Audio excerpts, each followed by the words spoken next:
Right after graduation. Right after graduation from college. College, okay. Yeah.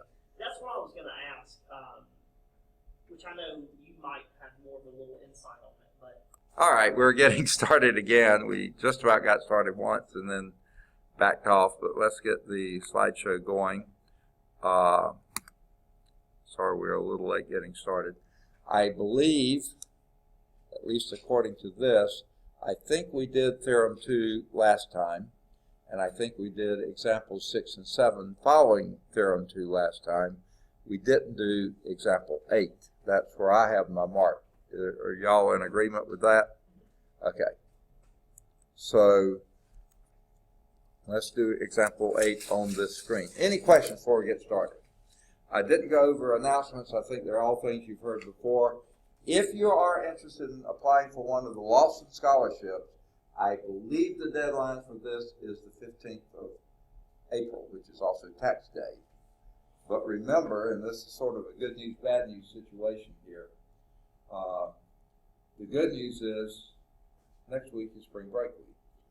I knew y'all weren't aware of that, but I thought I'd let you know. The bad news is, of course, we won't be meeting, so get over it. Okay?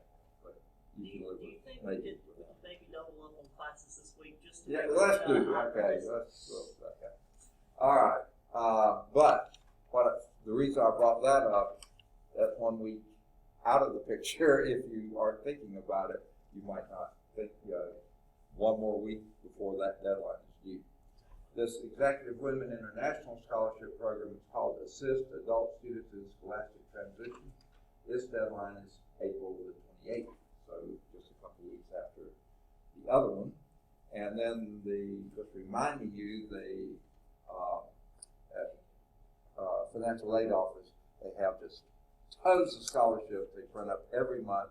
These deadlines are that month. So I know they've got Marches out there. They may even have Aprils. Because some of the deadlines are April 1st. You need to get those before spring break week because we'll be coming back right on top of that. Okay, any questions before we get going today? So example 8, what we're doing, reminding you, chain rule. Okay? Now, and this almost is one almost see is not worth doing, but maybe you will run into it where you will. Okay, we'll need it. Okay, calculate the derivative of a sine function as a function of degrees rather than radians. Okay, now, say again? Oh, yeah, I'm sorry. Thank you.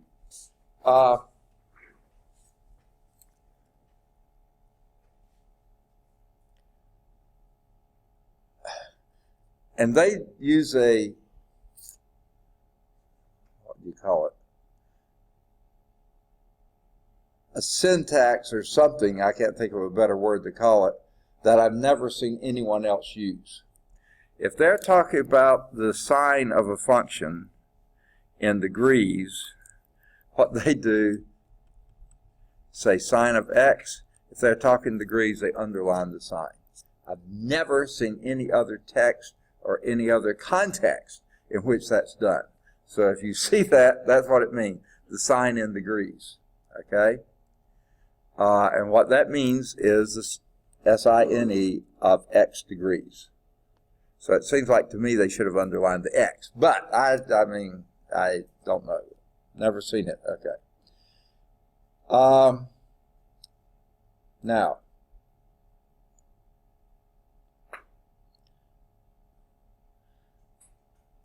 and this is why I feel like this is almost,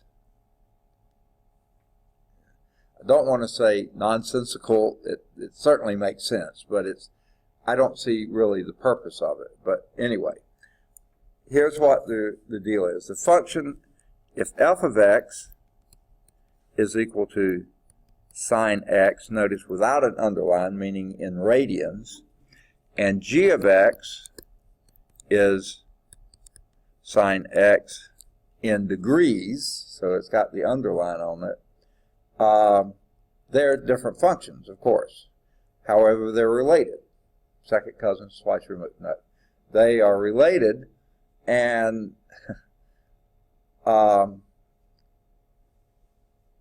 Well, let me first show you what I would do. If I had a problem in degrees, I change the degrees to radians. Now, how do you do that? Y'all had trig, right? If you had, say, blah number of degrees, how do you change that to blah number, a different blah number of radians? Do the conversion table of how many degrees are in radians, and then cross, multiply. Okay. Yeah, and my little technique, and it's not unique to me, but this is how I like to do it. I always put the units into place.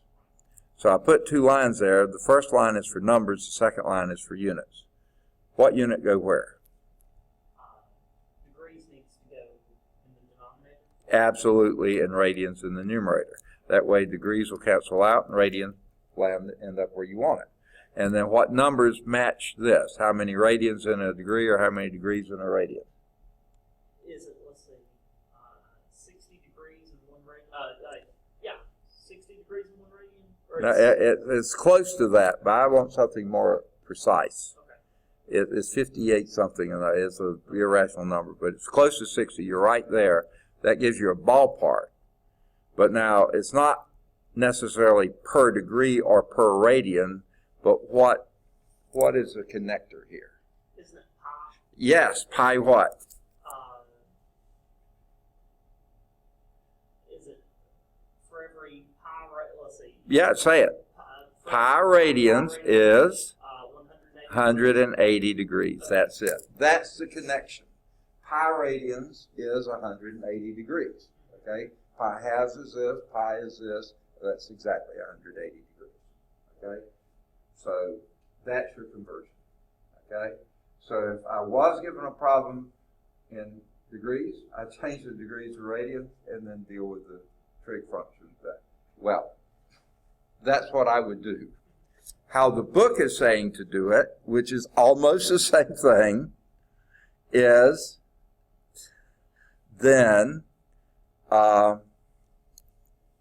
if x was in degrees, then pi x over 180 is the number of radians, which is exactly what you see here. If this is x degrees, then the number of radians is pi x over 180. So if you're doing a function that's in degrees, so let's go up to this one, sine in degrees of x, okay, is the same as sine of pi over 180 x radians, okay, without the underline, okay. So then if you're doing a function on it, taking derivatives or other things like this, you use the chain rule, okay? But always get it to radians first, which is why I just stop, get it in radians, and then do everything with that. Don't worry about it again. They're using the chain rule because it's in the chain rule section, okay? So if you had a d by dx of sine x in degrees, that would be d by dx sine pi over 180 x, okay, where x is in degrees, but now you've got it into radians. And this, what is the derivative of sine? Cosine. Same argument, pi x over 180, but then you do the chain rule, which gives you chain rule of this, pi over 180 on the outside. Okay? And so you always have to drag those things around. Go on and change them, okay? And then you don't have to drag them around as much. So I don't know. That's what I said. So that's, oh, and this, oh, wait, no, I'm sorry. That is your cosine. And then if you're going back to degrees, this would be pi over 180 cosine x, where x is in degrees, because the pi x of this is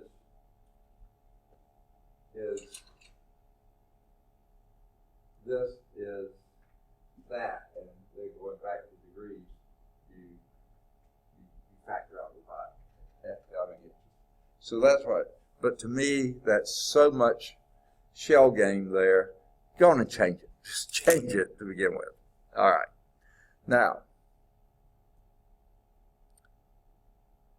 they're doing proof of the chain rule, which is interesting. They did all this with it, and now they're going back to prove it.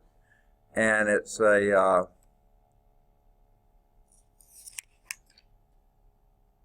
okay. The old edition of the book had this, which is almost the same thing we just did with the chain rule thing. Okay. It's just they do it in a generic sense. If you have any linear function, which conversion from degrees to radians is a linear function, you can just do this. And the new edition doesn't even have this in here, so I'll just blow it up for you just so you can see it. It's not a big deal. If you're doing the chain rule, this is what you do. You don't have to have a new rule for it. It's just what you do. Derivative of the outside function, f prime, times the derivative of the inside function. The inside function is a linear function, derivative of this is k. So that's just the chain rule. They call it a shifting and scaling rule. Why make a new name for it? It's just a chain rule, okay? But if you are doing something like that, and that's exactly what the degrees to radian thing was, you just had, this was pi over 180. Yeah. So that to pi over 180 out front. That's the same thing. So. Yeah. Okay. All right. Now, the surprising thing is they don't have any of this proof of the chain rule on the slides. Well, wait, I say that.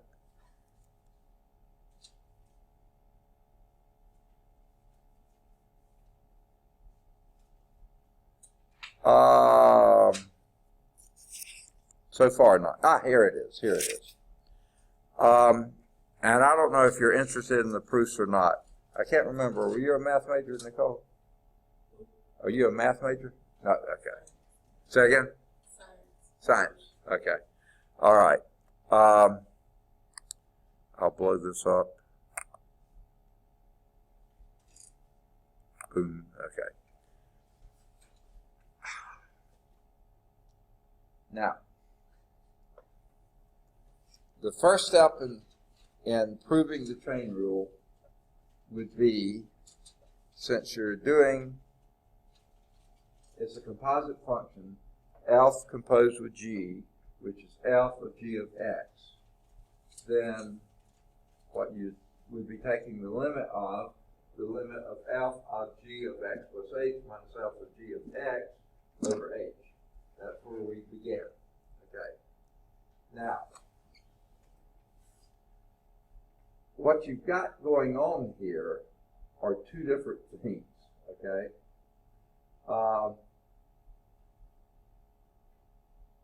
You've got a change of g of x that's affecting g.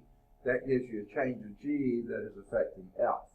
And that's what this next step is sort of talking about.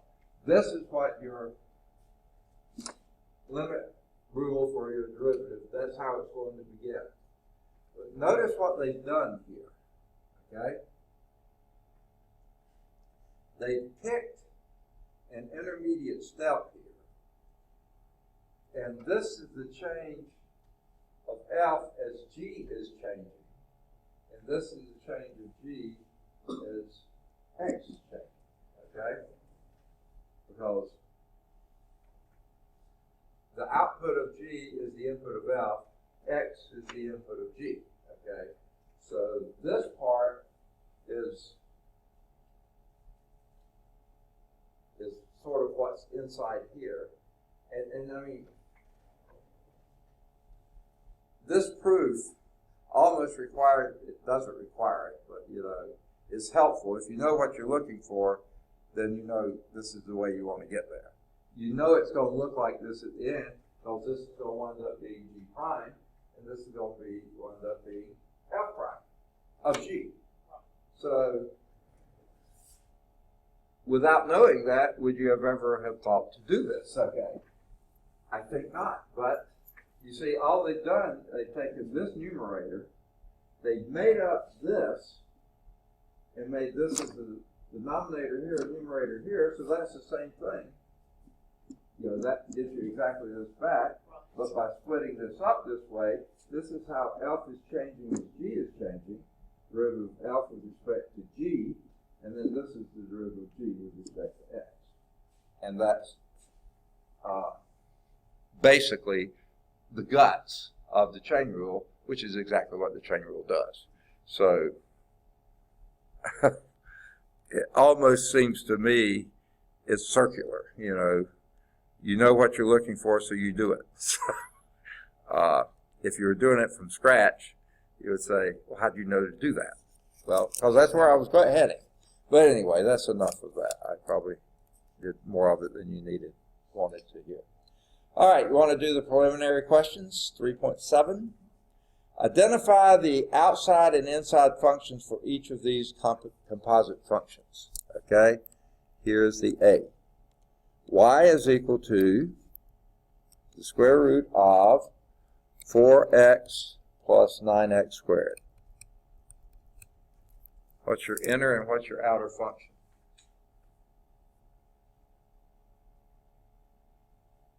That's all they're asking here. The outer function, the square root. Outer function is the square root. And everything, and the inside. What's inside the square root is your inner function. Right. So what you would do, what I would do, now they're not asking you to do this, but this is what I would do. The first thing I would do with this one would be write it like this. 4x plus 9x squared to the 1/2 power. I never like taking a derivative of a radical. I like taking derivatives of exponents. There's easy rules for that.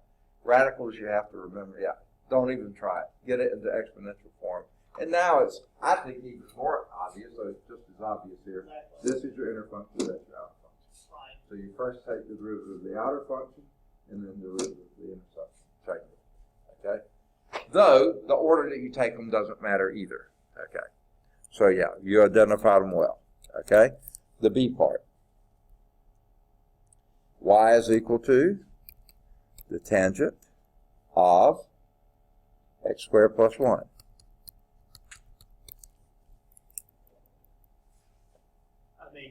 Yeah.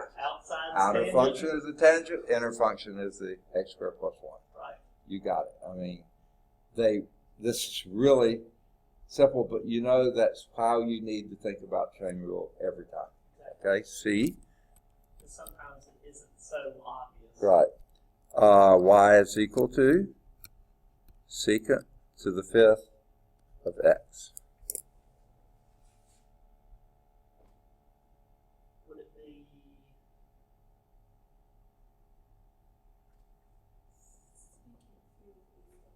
Say it again. Okay, the inner is x, but that's just x. How about between the two? Huh? With what? Okay, the power function is the outer function. Yeah. Raising it to the 5th power. The inner function is the secant. Yeah. Okay. And would it help to write that one down, or is it? Sure. Okay. So and coming up with another thing, the power function to the 5th is the outer. Outer, right? Right, and then the inner is the secant function. Okay, I don't know how they phrase it in the back. Let me turn and see if I'm saying it the same way they are. 3.7. I really don't like them doing it this way.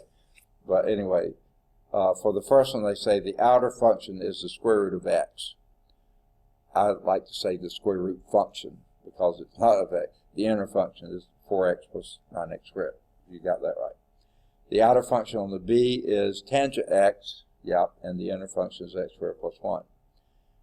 On C, what they say, the outer function is x to the 5th. Okay. And that's what I was going to say.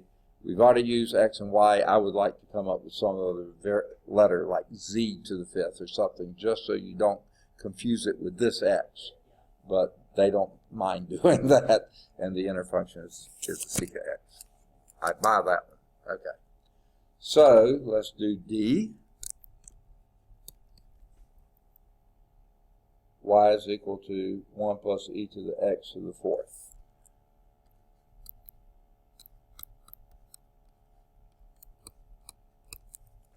Okay? What's your inner, what's your outer? Be the same thing. The The power is the power to the fourth, and they'll call it x to the fourth is your outer function, and the inner function. Now, again, you might choose the way Nicole was starting to do the last one. You could say it's just e to the x, and then you have an intermediate one, 1 plus e to the x. But guess what? 1 plus e to the x is easy enough to work with. Let's just group the whole thing as one. Just like that one up there, you could say x is the innermost, and then you're squaring, and then you're adding, and you're multiplying. But rather than getting all that, keep the inner to be that part. So same here. 1 plus e to the x is the inner, and the power function is the outer. Okay. Yeah, and they call it x to the fourth again. It kind of grates on me if you haven't noticed. Okay, which of the following? Okay, I think I'll delete what we've got here so it won't be confusing. Which of the following can be differentiated easily without using the chain rule? So here's the A. Y is equal to tangent, and they're not asking you to do it, just which ones could you do? Some areas here, we're doing the alphabet as we go, okay? Coming in alphabetical order. We're doing on page 164 the preliminary questions for section 3.7, okay? Tangent of 7x squared plus 2, okay? And this one, the question is, can we that be differentiated easily without using the chain rule? Yay or nay? No, that's a classic chain rule. So this, I would say, is no.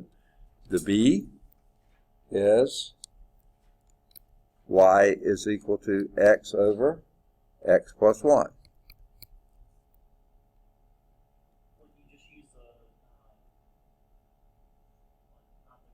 Quotient rule, exactly. Use the quotient rule. Yes, you can do that. You don't need chain rule at all for that one. There's no inner function. Okay, C. Y is equal to the square root of x times the secant of x, if I can read. Chain rule or not? Or actually, the negative goes the other way. Yes, without the chain rule, or no, you need the chain rule. Yo. I think it'd be,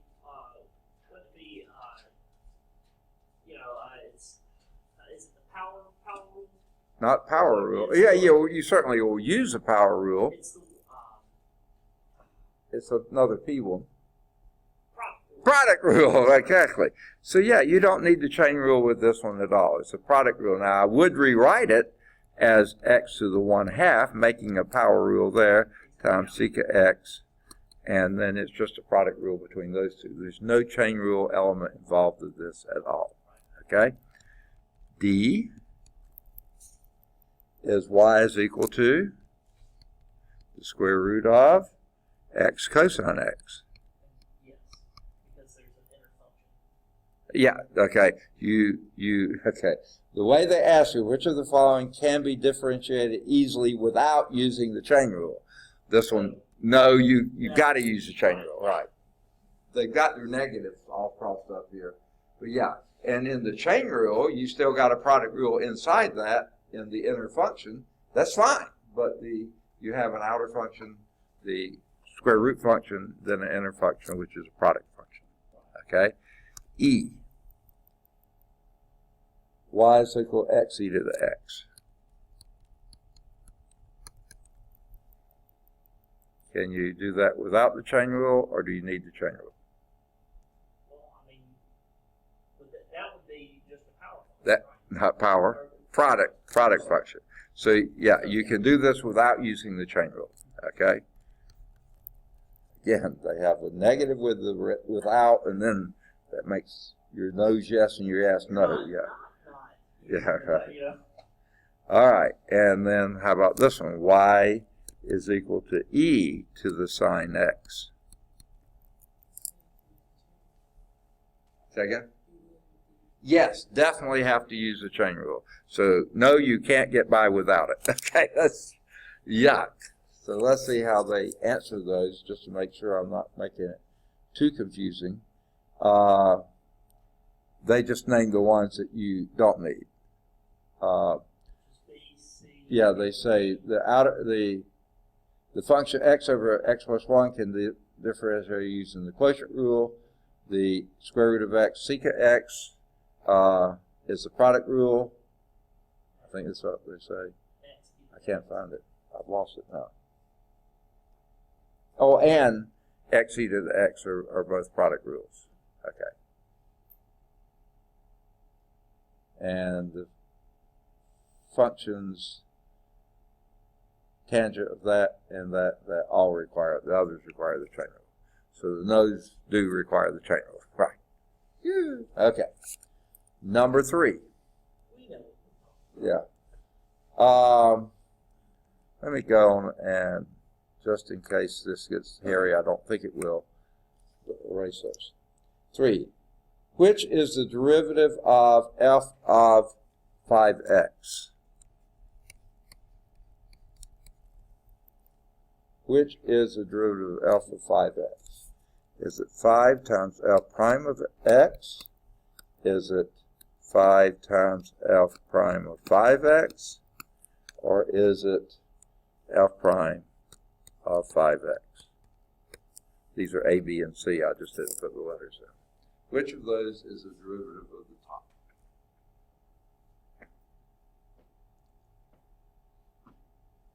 Is it A? Is it 5 f prime x? Remember the chain rule. You take the outer right. first of the whole thing, Right. and then take the derivative of the inner. Right. 5, yeah. Okay. Yeah. It's the big. Everybody see that? Huh? Okay. Any questions? I see it. I'm sorry. Yeah, no problem. Okay. B. That's correct. Okay. Now number 4. Suppose, okay, I don't think it'll take that much room, but just in case. Okay. Suppose that f prime of 4 is equal to g of 4, which is equal to g prime of 4, which is equal to 1. Do we have enough information to compute capital F prime of 4, where capital F of x is equal to f of g of x? If not, what is missing?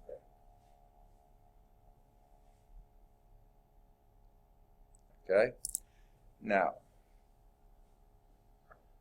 not a bad thing to do is always start with your abstract function first. Do it, then start plugging in. Don't plug in too soon. So you tell me, first, can we do f prime of x? Capital F prime of x. What would it be?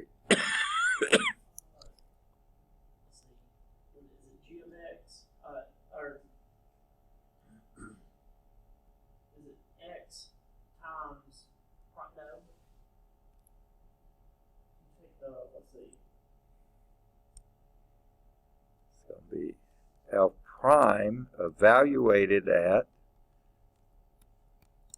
g of x times g prime of x.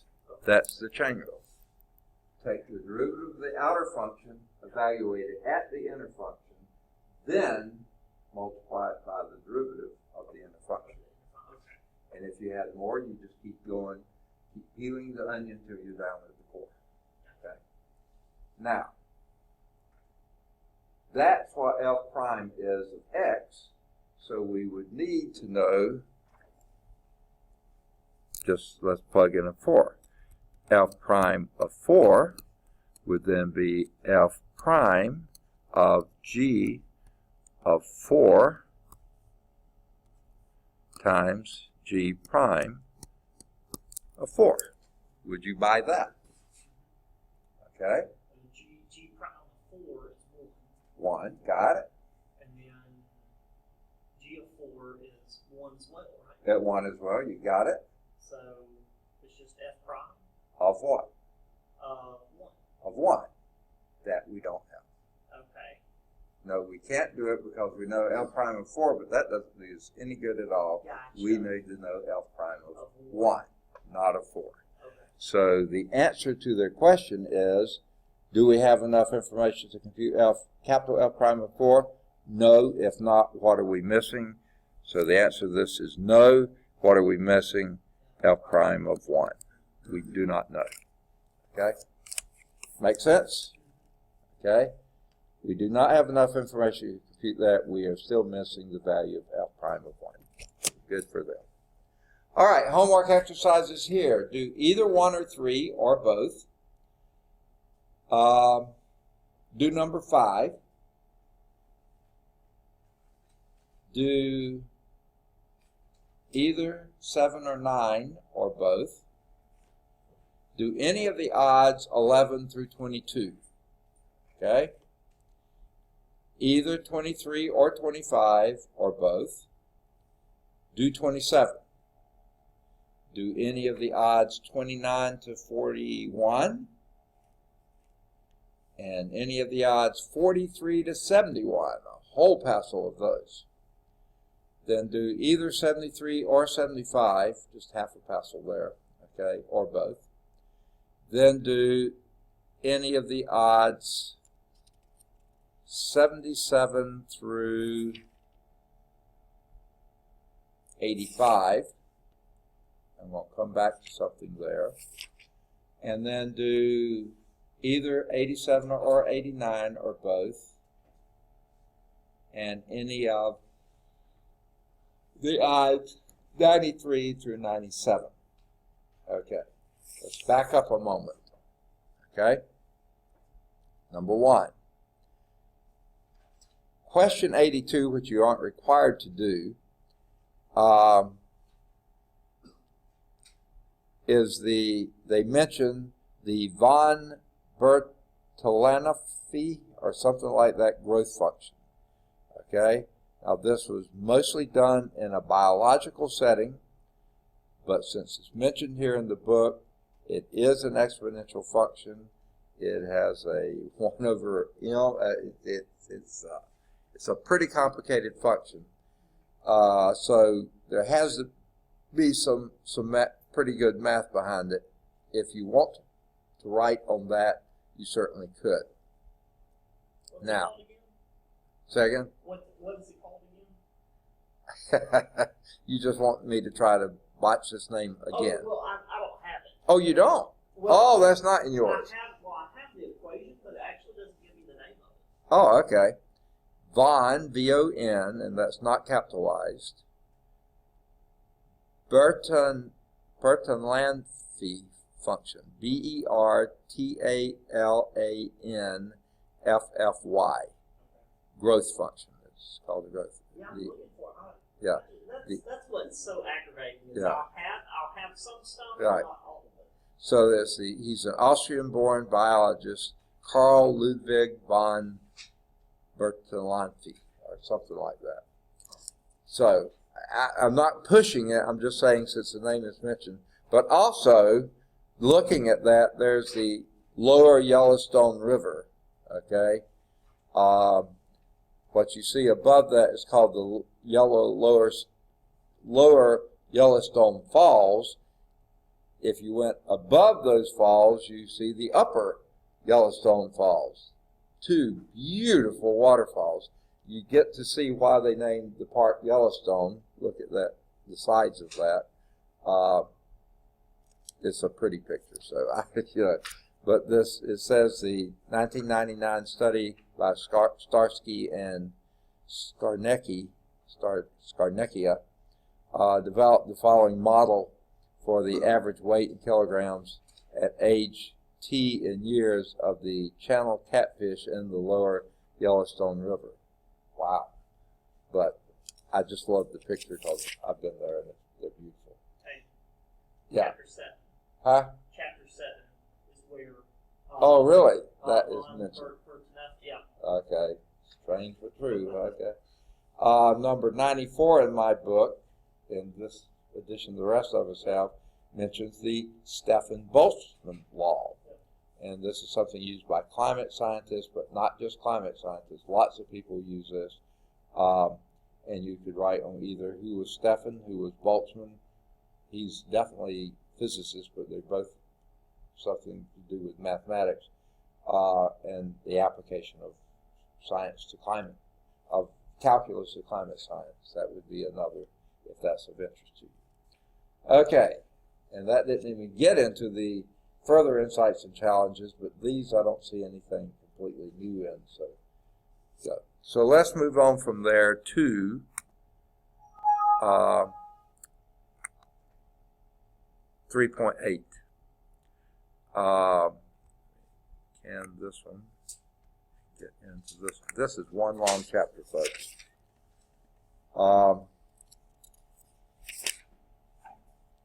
And unfortunately, it looks like the last time I taught this, I must have skipped this section.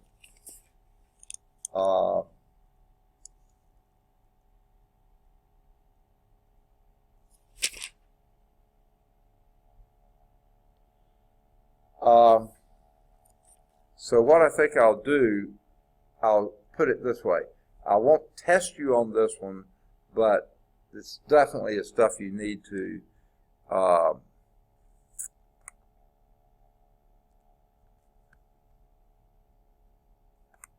know how to do in the future.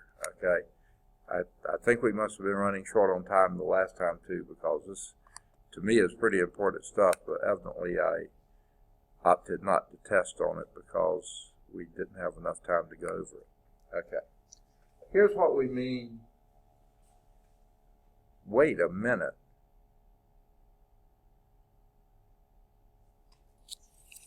I have a feeling we've got the two different books.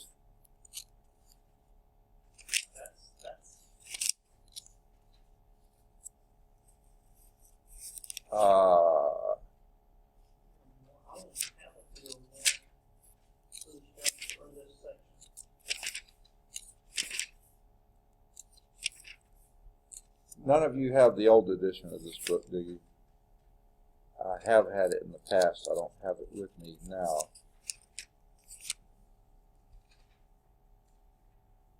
This is derivative of an inverse. And I do not see this in this section here. Though they start doing them, but they...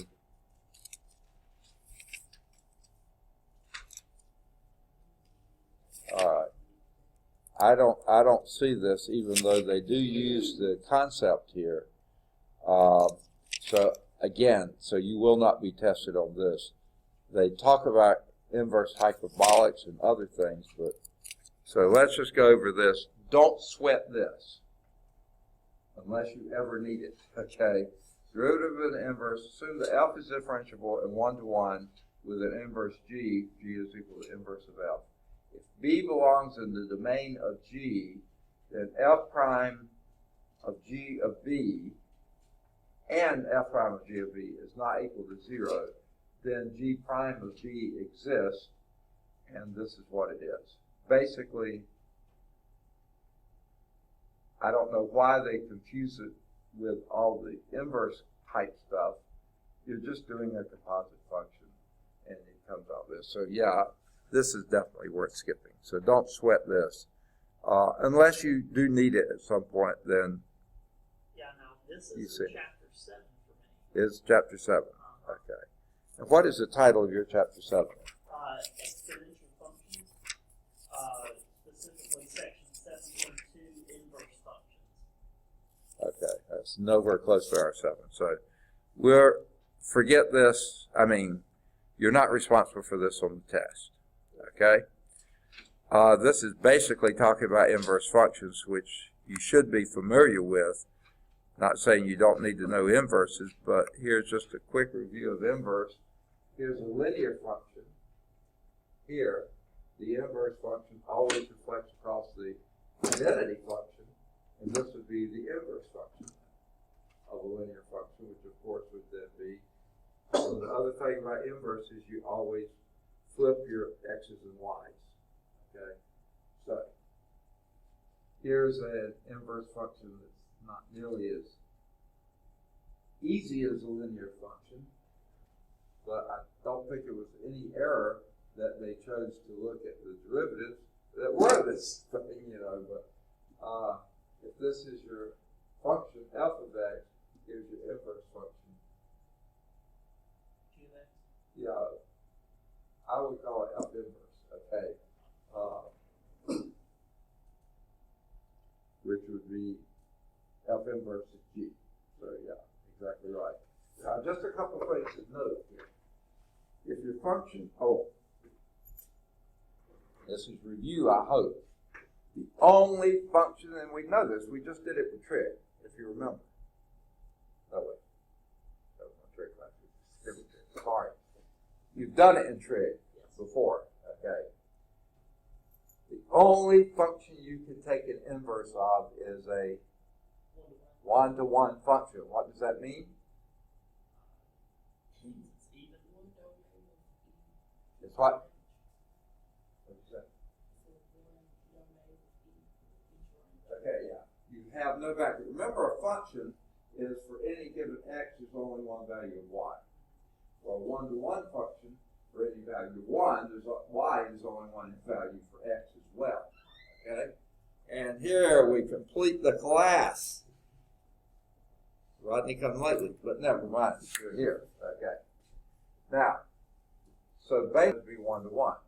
How do we test whether a thing is a function or not? Vertical line test. So how do we test to see if it's a one-to-one? Horizontal line test. Meaning that no horizontal line can be connected more than one. So for continuous functions like these are, straight lines obviously are one-to-one. They don't ever back up on themselves. They're either strictly increasing or they can be strictly decreasing. They just can't go both directions. Same thing true with a curve. It has to be strictly increasing, then its inverse is also strictly increasing. Or it could be a decreasing curve, then its inverse would also be decreasing. Okay? That's what we mean by one-to-one. Also, another word for it is monotonic. Always going in one direction, can't back up on itself. Okay? This is for continuous functions. Okay? 2.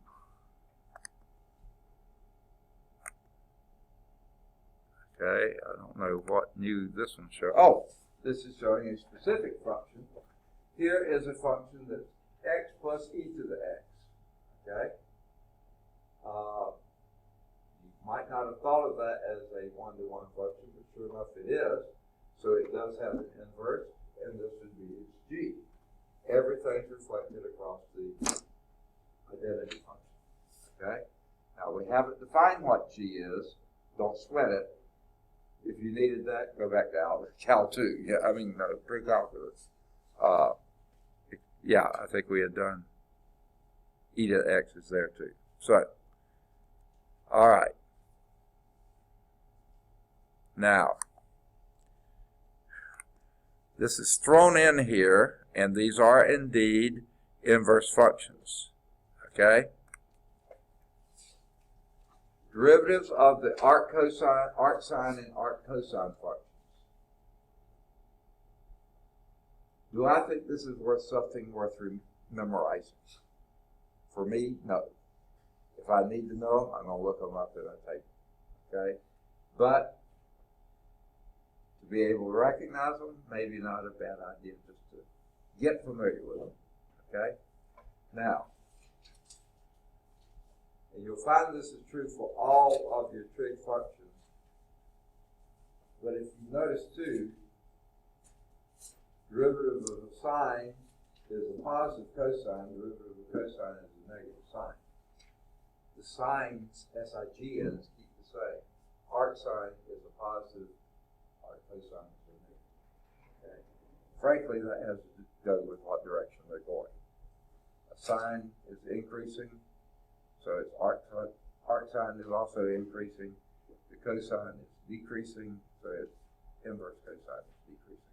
So that's why they have negative slopes. Okay. Remember also,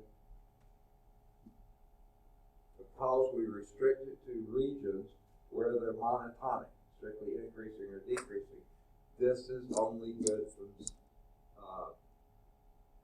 for angles 0 to pi halves, numbers 0 to 1. I'm sorry, negative pi halves to pi halves, numbers negative 1 to 1. That makes sense here, doesn't it? Okay? The only thing here, it can't be plus or minus 1. It can be the ones in between that, because otherwise you'd be divided by 0. Okay. So those kinds of things are making sense here. Okay. I don't think it's worth memorizing, but it is a form. And think of how do sines look? They follow the Pythagorean identities. Sine squared plus cosine squared is equal to 1. Sine squared is 1 minus cosine squared. Cosine is 1 minus sine squared. You got square root of those. So this has that form. So that should alert you. Yeah, you're talking about inverse sines and cosines here. Cosine being negative because the slope is negative. Decreasing function. Now, this is something worth remembering. We will use this later in other contexts, Cal 2 specifically. When you're dealing with inverse functions and things like this, usually a good idea, notice that inverse function only had x's in it. Usually a good idea to identify a theta. Let's go back to this one. Okay? When you're dealing with something like this, and again, I'm probably taking too much time with it because you're not responsible for it, what I like to do is take this and redefine this. Let this be something like theta. Because, remember, you take a trig function of an angle, you get a number. You take the inverse trig function of a number to get an angle. So I call it theta to remind myself that is an angle, okay? And then you rewrite that by sine of theta is equal to x, okay? But if you remember that the sine of theta is equal to x, okay?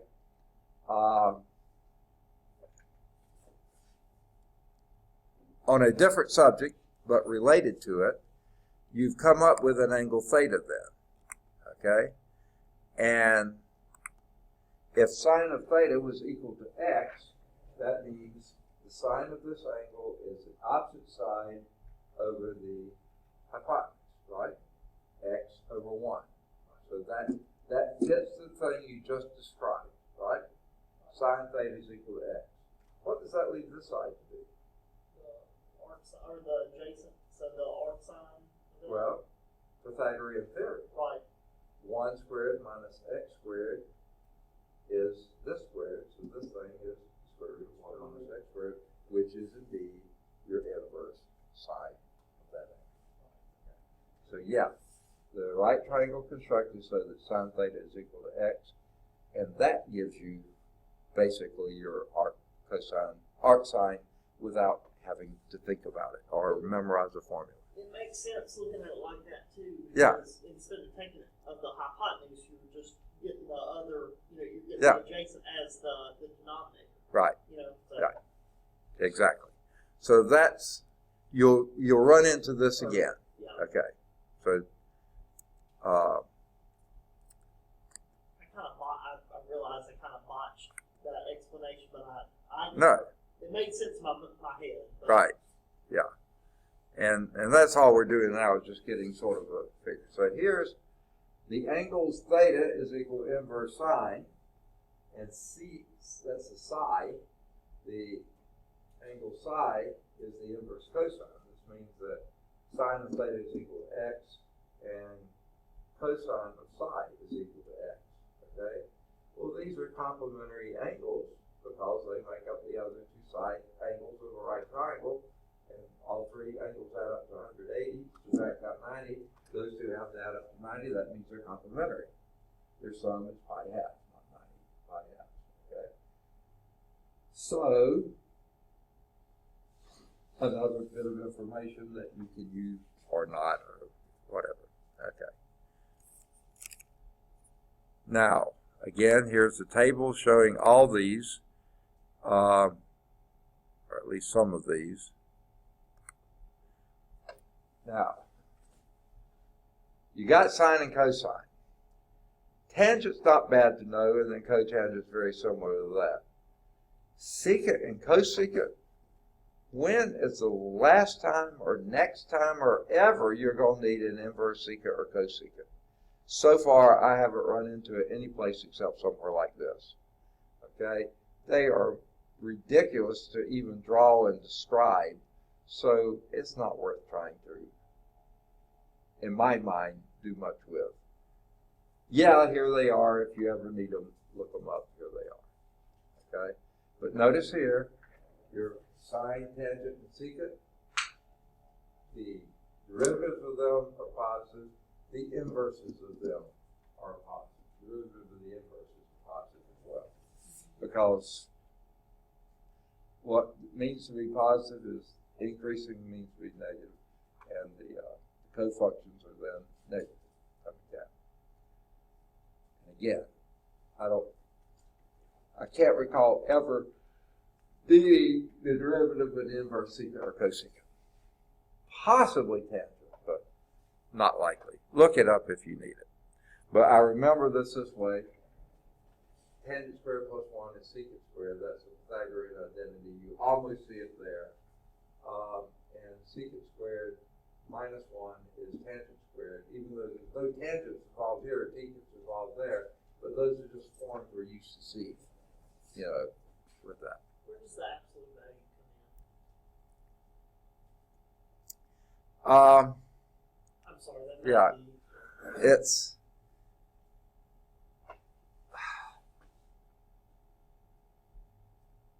it's sort of what I said before. This may just give you a flavor of what your answer is. Let's draw the secant function.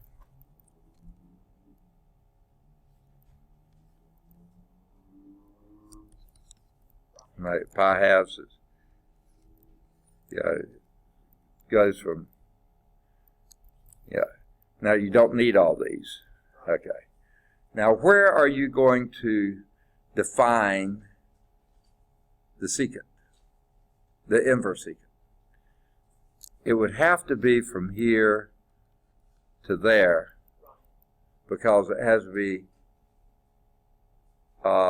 it can't back up on itself. It has to pass a horizontal line test. There the horizontal line test would fail. Here it would fail. Here it would fail. So you almost have to define it either over here or over here. I just choose positive. Okay? Well, it's a discontinuous function. Okay? And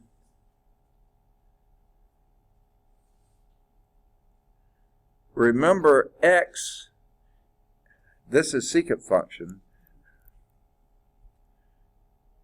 So your x is your y, x is the output of your secant. Well, here the output of secant is negative. Here it's positive. Okay? But your derivative is always positive because it's an increasing function, increasing here and here. So you can't have a negative number there. So even if you're dealing with one of these x's, even though the x is negative, you have to have only the absolute value of that. Okay. That's a really ugly and non-specific, but that's Makes sense. I gotcha. the fact you have a discontinuous function, sometimes positive, sometimes negative, but it has to be always increasing. It can't be backing up on itself. It's a weird.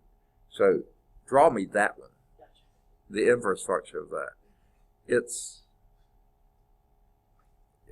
It reflects across this. So this value here is over here somewhere. It's a mess. Okay.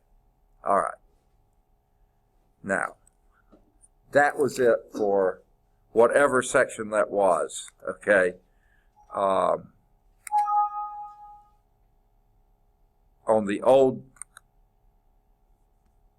In the old book, the old edition of the book.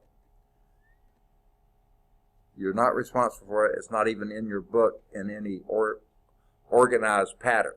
Though all the stuff in there was reasonable stuff, I wanted you to be exposed to it. Like Richard said, you'll find it probably scattered throughout your book somewhere else. Okay, let's get to this one. This is one place where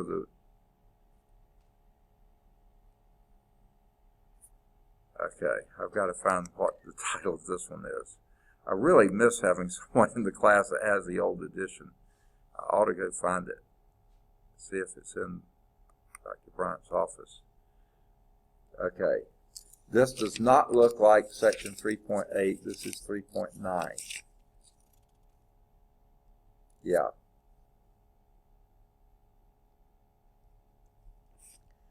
Okay.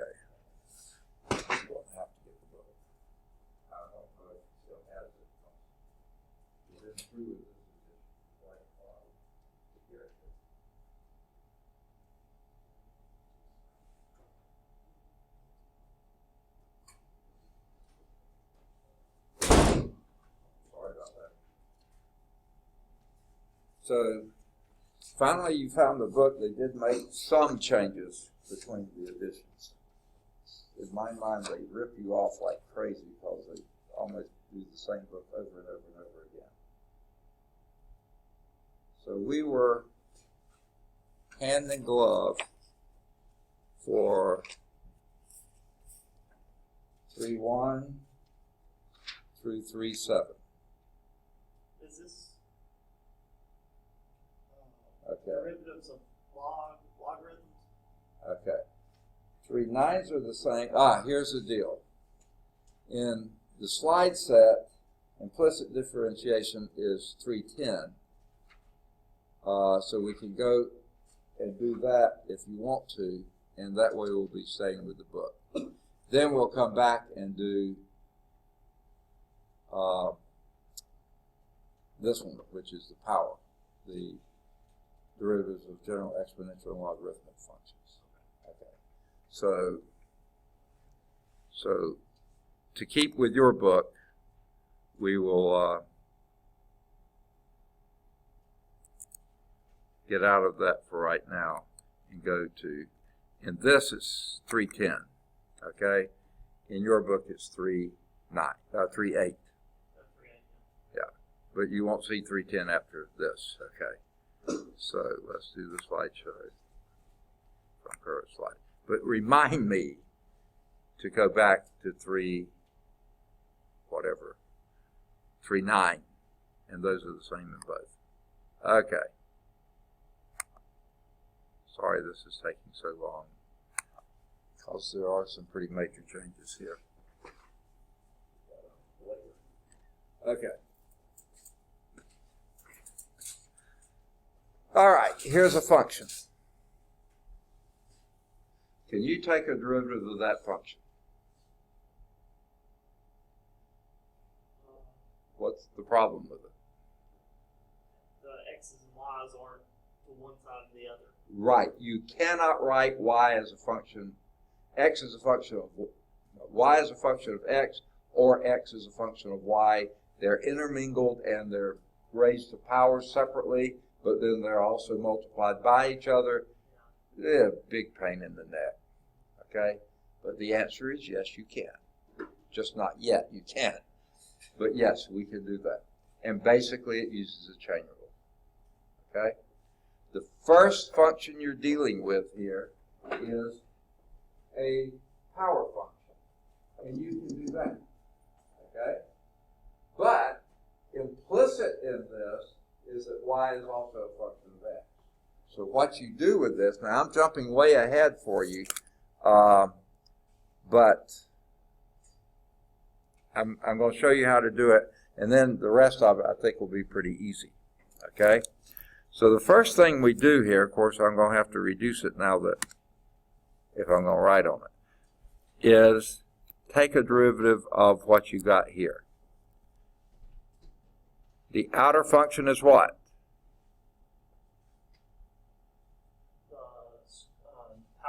Power. So do that first. That'd be 4y cubed. That would be the derivative of the outer function, right? What's the inner function? Y. Y prime. Okay? We don't know what it is, just y prime. Or dy dx if you want to write it that way. Plus, here we have a product function. And how does the product rule go?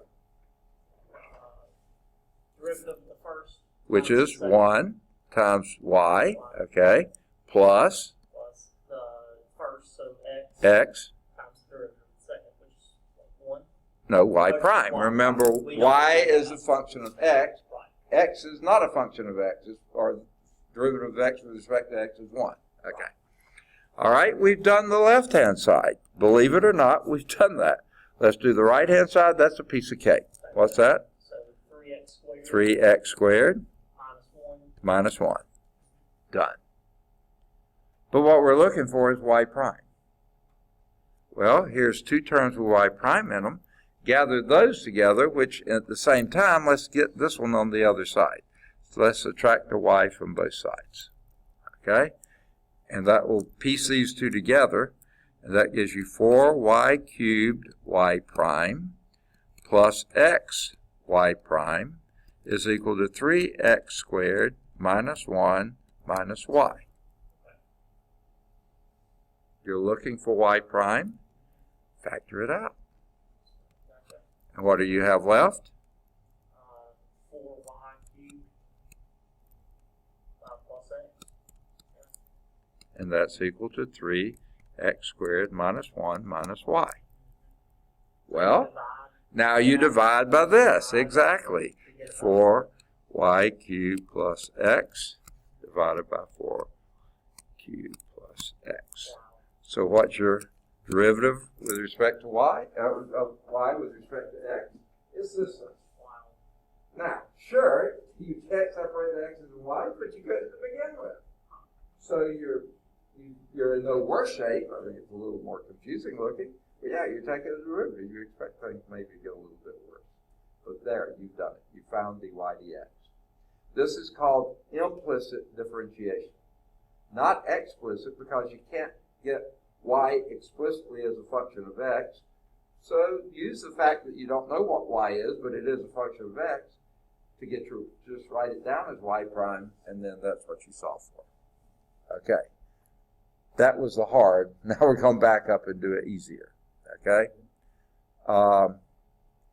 We'll do another one, like this one. I think I can get it all on this slide. How are we doing? Okay, good. X squared plus y squared is equal to 1. Anyone have an idea what that is, by the way? It's an identity function, right? Not quite. Not identity, it's, shoot. I've seen this before. It's in the front of the book.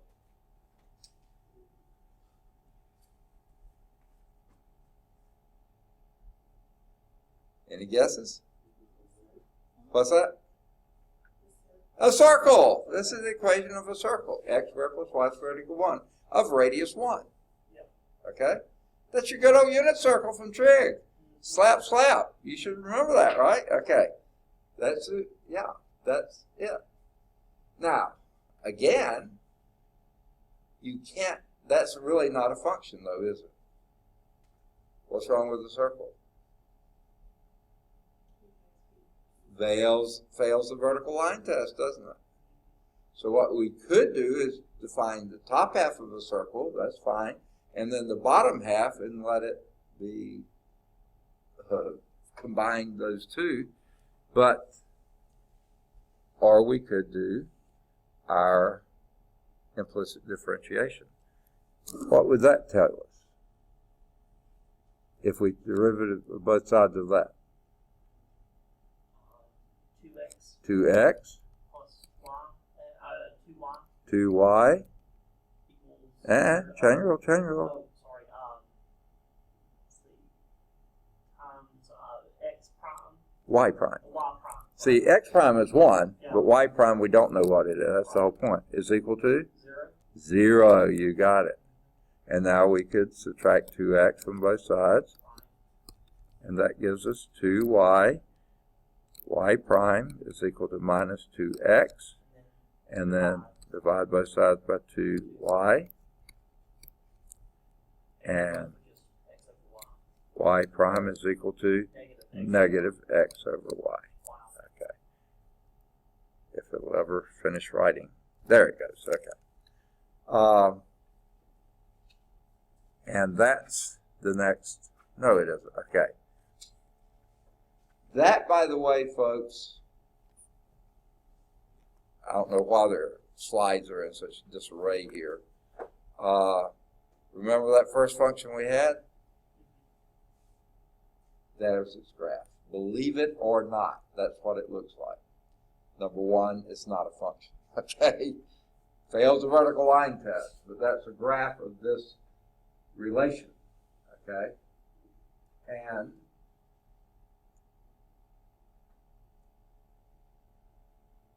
why they chose that one particular tangent line to illustrate, I'm not sure, but they did.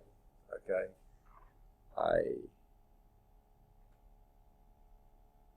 I guess the question is, can we find the slope of a tangent line at a point on the graph, as in at 1, 1? Okay? At x equal 1, y equal 1. Well, time out. I want to make sure that's even on here. When y is 1, what is y to the fourth? 1. When x is 1 and y is 1, what's x times y? 1. 1 plus 1 is 2. You didn't know you'd be doing such high level math today, did you? Okay. 2 on this side, what happens here? 1 minus 1. That's 0. 0 Plus plus 2. 2. Yeah, so 1, 1 is on that graph. Now, 1 has another value down here, negative something another, but we don't care about that. We know that one's on there. So we did its derivative. I've already, yeah, here it is. At x equal 1, y is equal to 1. If we plug in that here, when x equal 1, this is 1, no, excuse me, 3. 3. Minus 1, 2. And then minus 1, 1. 1 over 4 plus 1, 5. 5. Okay, so we say the slope is 1/5. Let's see. Yeah, that looks pretty reasonable, doesn't it? The slope of the tangent line there is 1/5.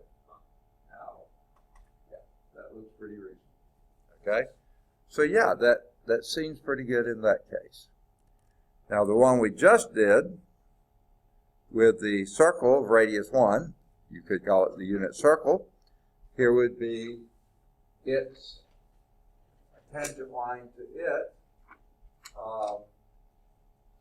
and they just happen to choose the point 3/5, 4/5. Okay. Number one, is 3/5, 4/5 even on that circle? What would you think? Let's see. X squared plus y squared equal 1. What's 3/5 squared?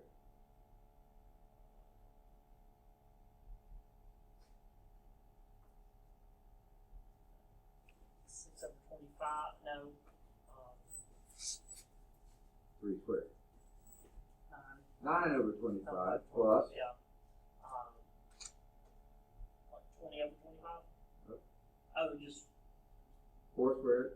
Oh, 16. 16 over 25. Sorry. 9 squared over 9 over 25 plus 16 over 25 is 9 plus 16. 25. 25 over 25 is 1, so sure enough, that point is on that curve. What is the slope of that? Well, we just found out it was minus x over y, wasn't it? Minus 3 over 4. Ha! Sure enough, that looks like it could be the case. Not quite a minus 1. Minus 3/4. Yes, it looks like we got it. Again. So, here's how they do it. We just did it this way. You do d by dx of the left-hand side. This is exactly what we were doing. D by dx of this. That would be d by dx of x squared plus d by dx of y squared. And d by dx of 1. D by dx of x squared would be 2x. D by dx of y squared would be 2y. Whoa! Oh. Why are they doing it this way? Okay, but it's fine. 2x plus this thing is equal to 0. Boy, what a weird way to do it. Okay? And then they skip a lot of steps and give you this answer that we got already. Why wouldn't they show you correctly what to do? I don't know. Haven't quite figured out the logic of some of this, but that's exactly what we got. dy dx is minus y x over y. And we just saw it on the graph that this seemed to fit. So we just did example, sorry. We just used example 3 to find the slope of the tangent line at that point.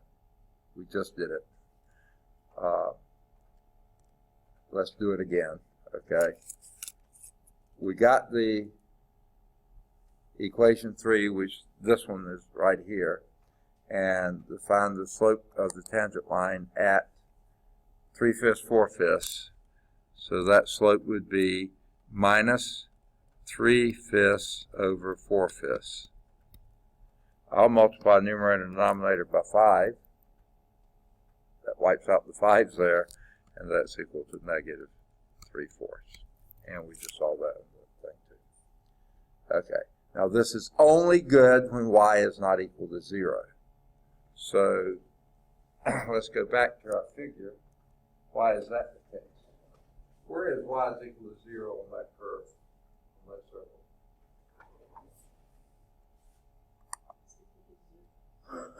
It would be above 1. No, y is equal to 0. When you say above 1, you mean that? Yeah, that's what I'm saying. That's y is equal to 1. Where's y equal to 0? Oh, okay. It would be.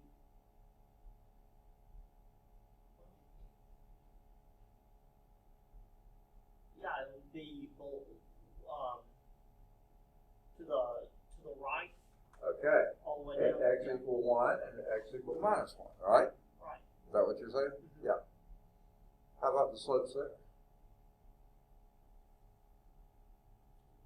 Vertical. Yeah.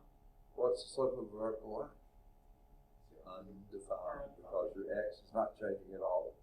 That's a 1 over 0 or something like that that is not defined. Okay? So yeah, that's why this is not good. That formula we had is not good with y is equal to 0, because there you have vertical lines that do not have slopes. Okay? So y can't be 0. Now, I think this is what we did before.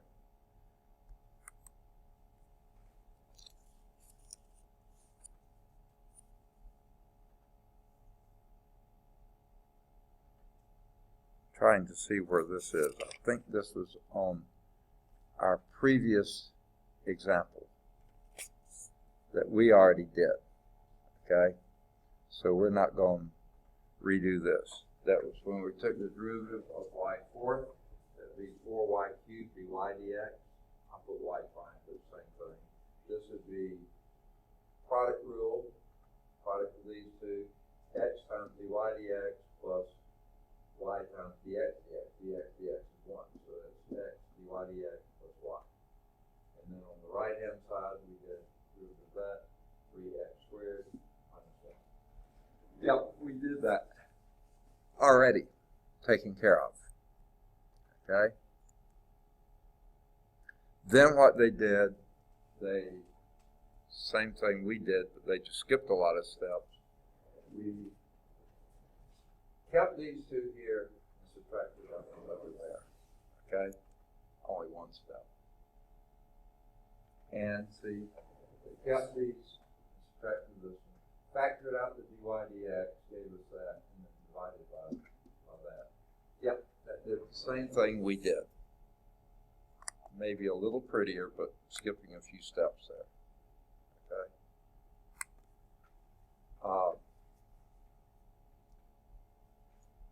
And that's how you get dy dx of that really complicated looking. Now, that's example 2. My word. Okay.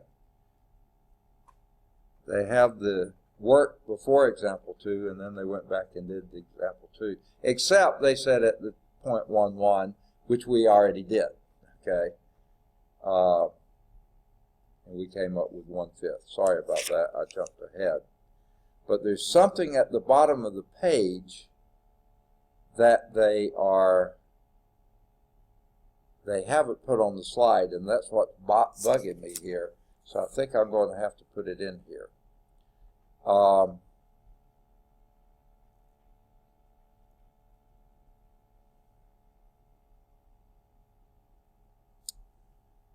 Well, two things.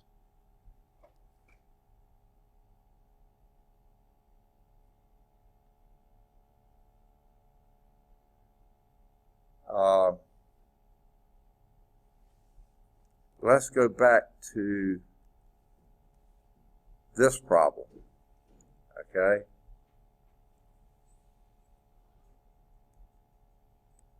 Let me find it. Don't tell me they never write it down. I guess they didn't. I had to write it down.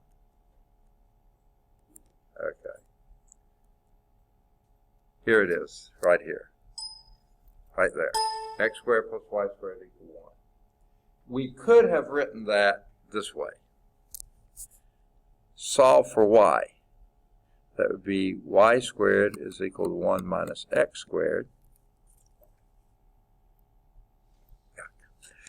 And then y is equal to plus or minus the square root of 1 minus x squared. I kind of said it, but I didn't actually do it for you.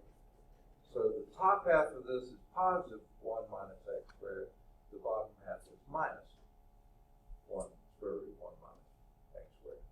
So that's how we could describe this circle as a combination of these two functions. Y is equal to positive square root, that's the upper half circle, or negative square root of 1 minus x squared. Okay?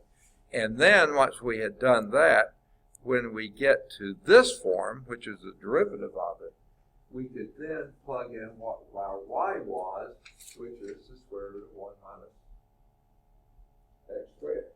Okay? So the book does that, at least verbally, or they do it here and give you the two formulas then.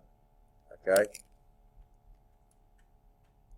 Now, what their slides don't show is this one. D by dy of sine y. I think we know that, right? What would that be? Cosine y. Cosine y. Okay, so why are they doing this? But what would d by dx of sine y be?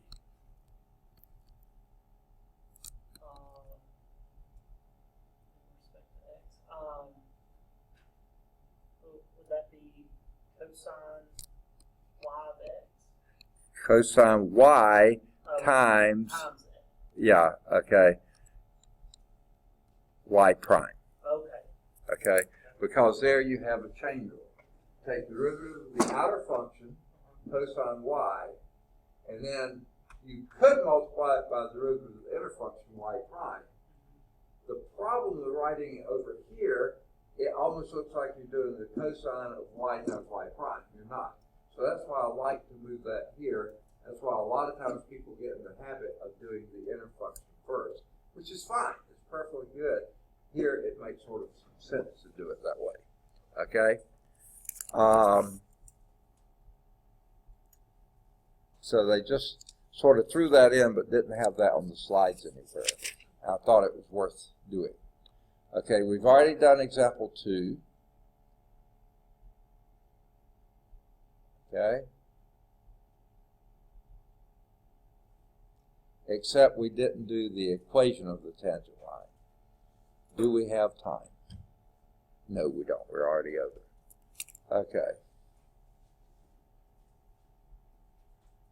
So what we're going to do, we'll go back and remind ourselves what we did up till now, and then we'll pick up and go from there. Okay. Homework exercises here, not too many. I think you can do number 1, and I think you can do any of the odds 3 through 7. And frankly, I think you can do any of the odds 9 through 25.